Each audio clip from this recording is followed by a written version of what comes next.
30 ans d'évolution en formation professionnelle et en ingénierie pédagogique à l'OIO, déjà en fait ça représente des évolutions notables, à la fois d'un point de vue qualitatif et d'un point de vue quantitatif.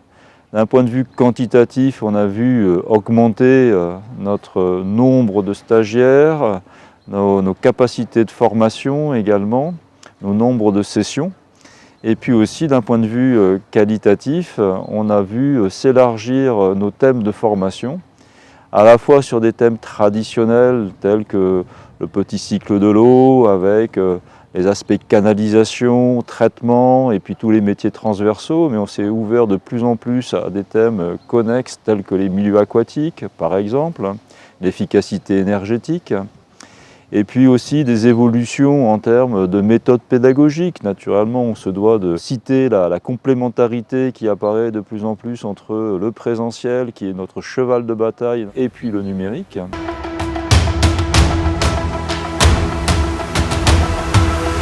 Des évolutions également sur nos infrastructures qui ont été vraiment très conséquentes sur ces 30 ans. Si on prend la vue en drone de nos deux sites de Limoges et de la Souterraine, eh bien, entre il y a 30 ans et maintenant, il y a eu des constructions de bâtiments et des extensions de plateformes vraiment très significatives qui ont vraiment associé en fait un certain nombre de partenaires, nos équipementiers et puis des différents bailleurs de fonds également, notamment les acteurs territoriaux, la région et aussi les agences de l'eau. Et tout ça, ça fait vraiment des évolutions très très notables aussi. Et puis aussi des évolutions quantitative avec une augmentation progressive au fur et à mesure de la croissance de l'ensemble de nos collègues qui travaillent dans ce centre de formation et puis pour sa toujours plus grande efficacité et rayonnement.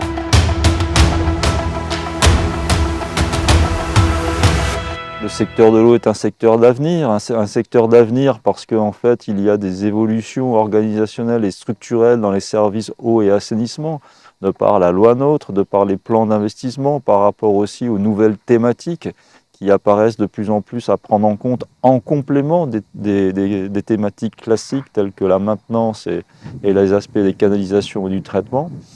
Et puis on est vraiment sur un secteur porteur avec des constats très forts de besoins en personnel dans les services eau et assainissement et des besoins en formation très très conséquents. Et il est certain que notre activité de formation professionnelle a un très bel avenir à la fois en France et aussi à l'international, mais toujours en visant le besoin et le souhait de nos partenaires et de nos clients.